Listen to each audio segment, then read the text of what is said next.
Network begrüßt die Greenpeace-Aktivistin und Crewmitglied der Arctic 30, Faiza Oulahsen.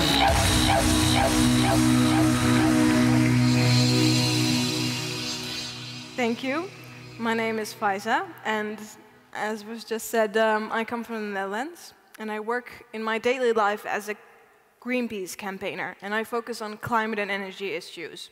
Most specifically, in the past 2.5 years, on oil, with a very special focus on the Arctic. And I think that's also the main reason why Adam and Angie invited me for today. Thank you for the invitation. It's my first time in Vienna. And a lot of people were asking me, was it comfortable taking the train? I was like, of course it's comfortable. Everything, almost everything after 2 months in Russian prison is comfortable. But I'm not here to talk about that and the beauty of this city, because I've been blown away about this building and the architecture in the city.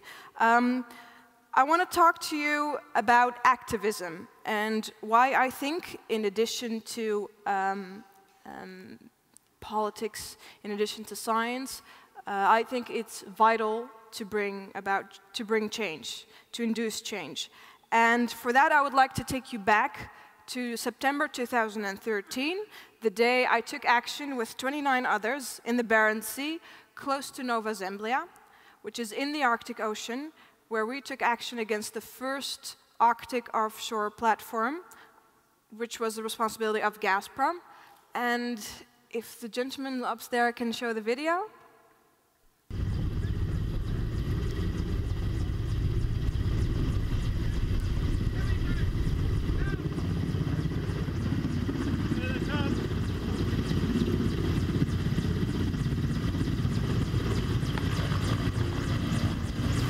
Okay, this is obviously not the ship.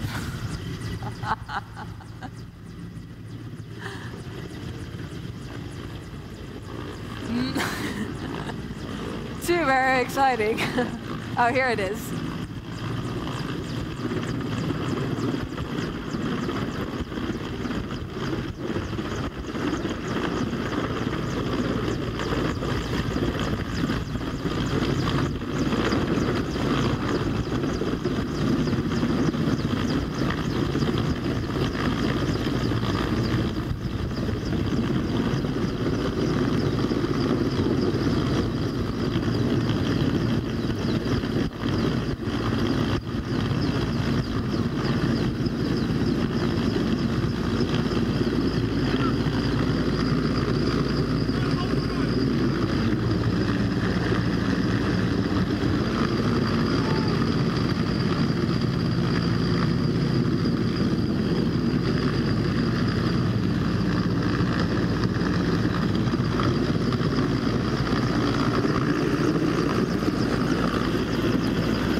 That happened on September the 19th, around 6:30 in the evening.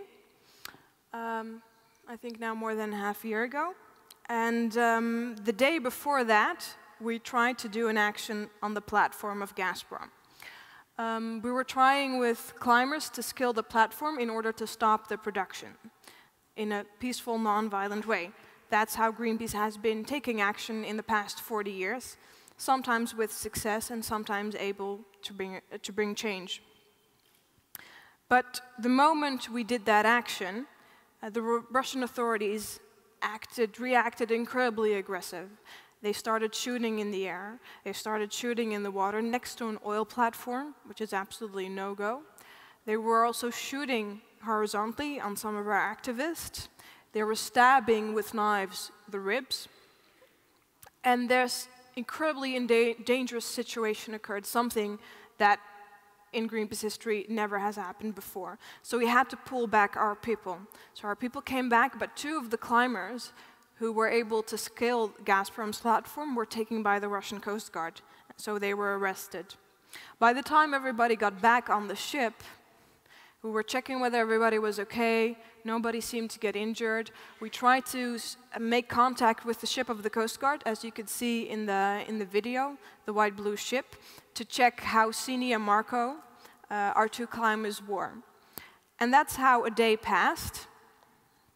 So at that moment, we were a couple of miles away of the platform. Nothing was really happening. And I remember around 6:30 in the evening, I heard Ana Paula, my Brazilian colleague, screaming that she heard a helicopter. So I ran up the deck, and I saw that enormous helicopter hovering above the Arctic sunrise. And I wanted to show you this video so you can visualize what happened that day after we were trying to do a peaceful action. And within a couple of minutes, the so-called special anti-terrorist forces flew in from Moscow, took the ship over, and before we knew it, we were being towed to Murmansk, where we ended up in prison. And that moment, when the ship got boarded, people asked me, were you scared? I mean, it's so aggressive if you see it. And to be honest, actually, I wasn't that scared. I was impressed. I kept thinking, because we were with 28 activists and 2 journalists, in total 30, I thought, you know, Greenpeace has been active in Russia for more than 20 years. Greenpeace has been going to that area in the past 20 years with a vessel, with a ship, taking peaceful action. So the Russian Coast Guard knows the action methods we deploy. In fact, we were at the exact same platform in the summer of 2012, doing the exact same action. And at that time, the Russian Coast Guard said, you know what, if nothing dangerous is going to happen, we're not going to remove the people. That was their response to Gazprom, the biggest gas company, and now also starting to get bigger in oil on the planet. So it seemed to be a shift of 180 degrees. But at the time the ship got boarded, I thought, okay, well, apparently they're trying to get us out of here, and Gazprom has summoned the Russian Coast Guard to pull us away. So we ended up in prison, and the first 2 days I was relatively calm, not so worried. You know, if you take action, even though it's peaceful and non-violent, but confrontational, you should always be prepared that authorities might react to that, and you might end up in jail for a couple of days. In the worst case, a bit longer than that, but it rarely happens. Actually, in Greenpeace history, it never happens. So I wasn't that concerned. Yes, it was cold. Yes, I didn't get a lot of food, but it was doable. And after 2 days, we were brought to court, one by one. And I remember sitting in this very dirty cage at the police station. I heard the others screaming, I got 2 months. Some of the guys were coming back from court one by one, and they started shouting, they got 2 months. And I thought, okay, this is bad timing to make a joke. And at some point, I was brought to court, and indeed, on the charges of piracy, we got 2 months. Some people didn't, apparently, at least when I got back in the Netherlands, people told me, I didn't even know you could get charged with piracy. I mean, that's something that only happens in stories and in movies. But indeed, if you get accused of piracy, it's 10 years minimum, 10 to 15 years. So that was quite a shock. That means that the Russians were meaning serious business. Even though the charges were absurd, but Russia has a weak rule of law. And if they want to accuse you of piracy and sentence you to 10 years of prison, even if there's zero evidence, it can happen. Now, when I got out of prison, many questions were asked, especially from journalists, and they said to me, wasn't it naive, but you know, of course if you do such an action, something like that can happen. Didn't you calculate the risk? And I said, well, but we were there before and nothing happened. And of course you always try to figure out, what possible scenarios. And I was prepared to go to prison for a couple of weeks, but these weren't just a couple of weeks. This was with the possibility of facing 15 years, and for me that was, in the beginning, slightly terrifying. Okay, very terrifying for a week. I mean, if you end up in prison and the message you get is, it's 2 months, after 2 months you'll be released and that's it, it's a whole different situation. But being there for 2 months, thinking that you might be there for 15 years, not knowing when you will be released, what's going to happen, that is pretty tough. But bits by bits, even though I was stuck in a prison, isolated from all the others, every time my lawyer would visit me, or the Dutch consul, they would say, "You are world news." And I just thought, you know what, I don't believe it. But I remember after 3 or 4 weeks, the Dutch consul once said to me, "You must remember that people in the Netherlands now know who you are and know where you are, and that you're seen as a hero." And I thought to him, well, I don't know whether that's true, but I'm in prison, and the last thing I feel like is a hero. And then he said to me, "Did you know that Angela Merkel made a phone call, was having Putin on the phone, and she discussed your case?" And I thought, well, we have 0 Germans among us, and Angela Merkel actually discussed our case with Putin. I know that from the 30 people with 18 different nationalities from all the countries we were from, they were really making a fuss and trying to get us out of there. But he also said to me, "Did you know that also the vice president of Iran called for your release, and that what you did was an act of compassion in order to save and to protect the environment?" And then I realized the whole world is really watching. And then at some point I got letters. I had to smuggle, my lawyer had to smuggle them in, and there were letters from people all over the planet, writing to me that they were thinking of us and that they support what we stood for. And what was it we stood for? We stood for the Arctic. And why did we go there? Why did we take action in that place? Because it's incredibly risky to drill in a remote area like the Arctic. First of all, as we've been talking about all day, because of climate change, if you look at the carbon logic, the available resources, fossil fuel resources that actually are available, we're not supposed to actually use them, burn them all up, if we want to stay within the 2-degree limits. So that means that if you look at the Arctic, the resources of oil and gas in the Arctic, we shouldn't even touch them at all. Now, there's something special about drilling for oil and gas in the Arctic, except the carbon logic, and that you're not supposed to touch them. The area where we went to, the platform is called Prirozlomneja. That area is covered in ice 2/3 of the year. There's a lot of fogness. There's a lot of heavy storms with waves from 12 to 15 meters are quite usual. And if something goes wrong, there's absolutely no infrastructure. Now, what does that mean, no infrastructure?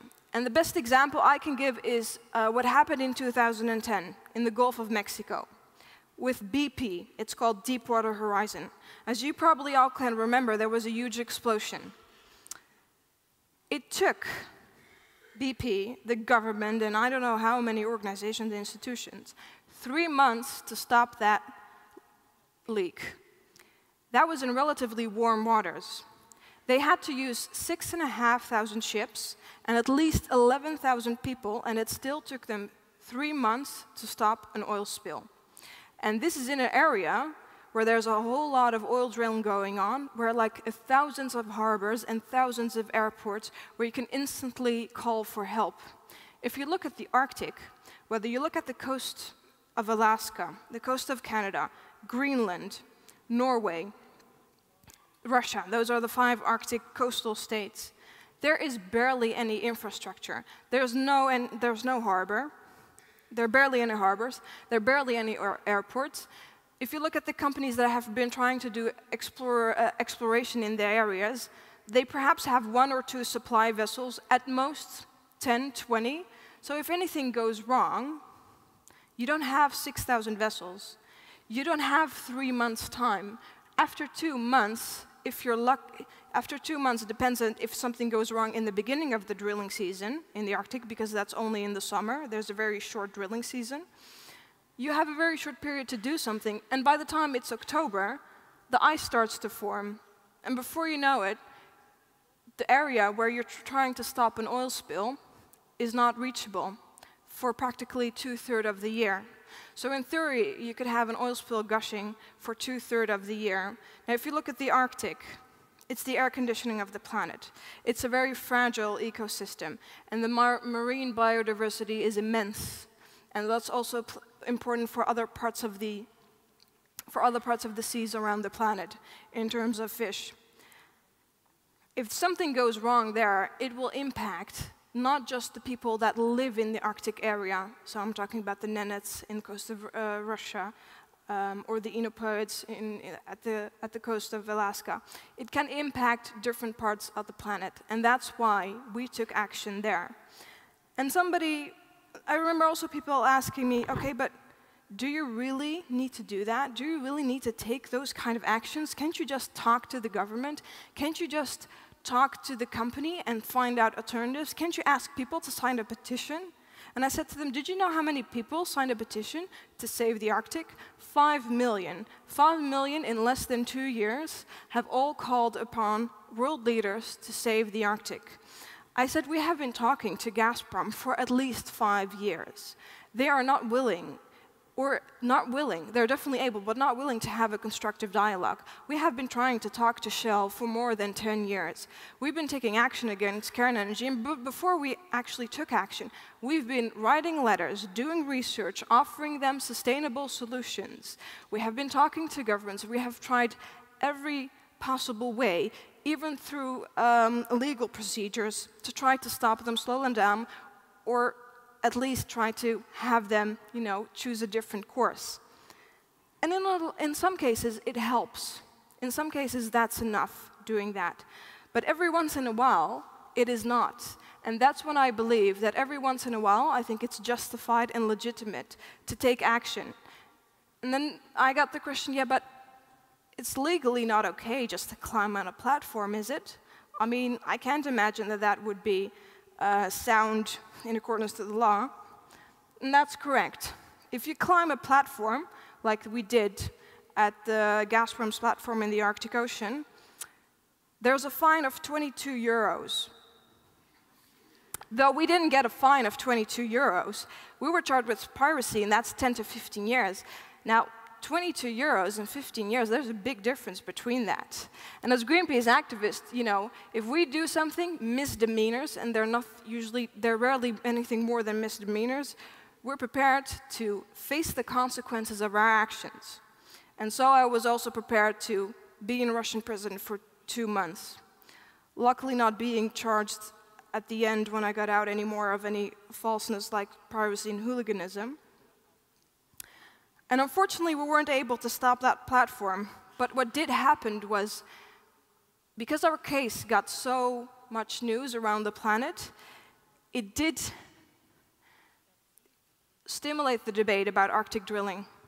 And now you see more and more governments doubting Arctic drilling. You see also in the United States, there are debates in the parliament, in the Congress, saying, okay, are those resources really necessary? Is it worth taking the risks? And that is the power of bearing witness. I had a picture, because I did make a PowerPoint presentation, but I can't see it, that is a very good example of what action can do, if you take peaceful, nonviolent action. And I think it was in the beginning of the 90s, there were a couple of countries, for example also Russia, dumping nuclear waste in the ocean. That was still very common more than 25 years ago. Until Greenpeace, with a couple of ribs, went after one of those ships dumping nuclear waste. And you saw this picture of a ship dumping barrels of nuclear waste above a rib of people. That picture made it to the media, made it to international media. All of a sudden, politicians, governments all over the planet, as if they didn't know it was happening. Of course they knew it was happening, but when it's in the media, they have to be outraged. because it's apparently a no-go. There was huge outrage. There were countries all over the planet basically saying to Russia and to all the other countries that were committing such environmental crimes that it was completely unacceptable. And in '93, I don't think a law, any convention passed that fast. There was international law adopted that forbid the dumping of nuclear waste into the ocean. Was it because of lobby?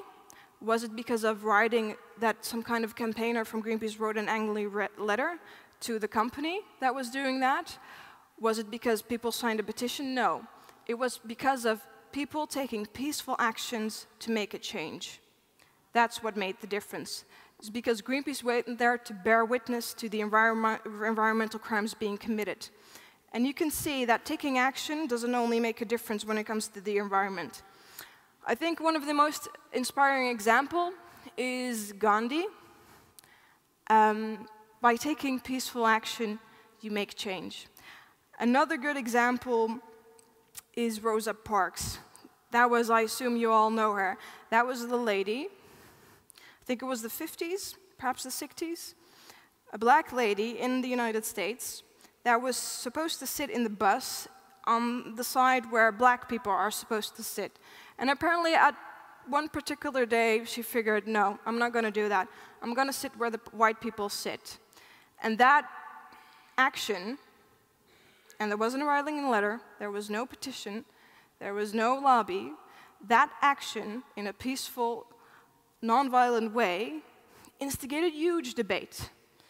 And that led to the whole Martin Luther King movement, and that was the beginning of black people gaining their rights.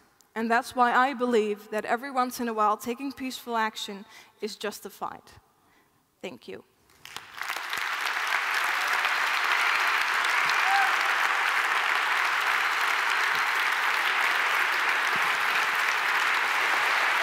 Thank you. Are you going to ask me questions?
Thank you, Faiza. I am humbled.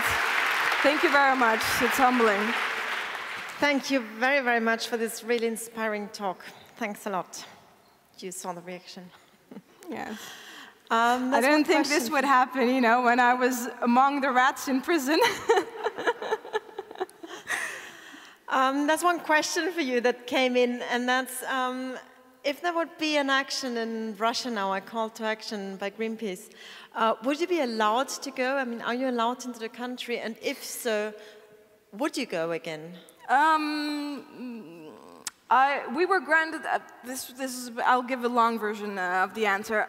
We were granted amnesty in the end of December, and that means that the government basically says to you, we deem you guilty, but we forgive you, which is nonsensical because we didn't commit piracy nor hooliganism, so justice didn't really serve. But that means, at least according to my Russian lawyer, that we don't have a criminal record, but we do have this legal record where it says that we were once accused of piracy and hooliganism, but granted amnesty.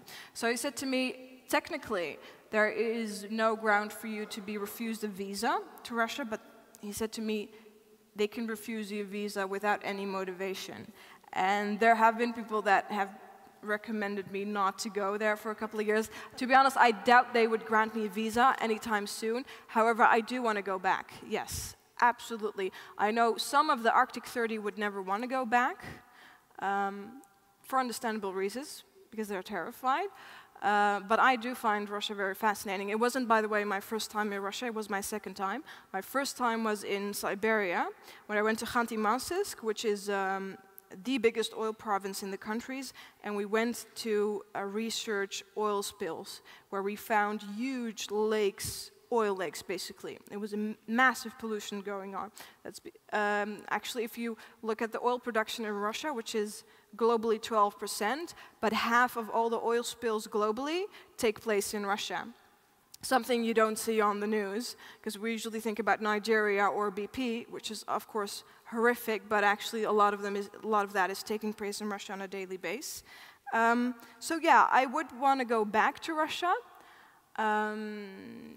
but I'm not sure whether it would be on a short term.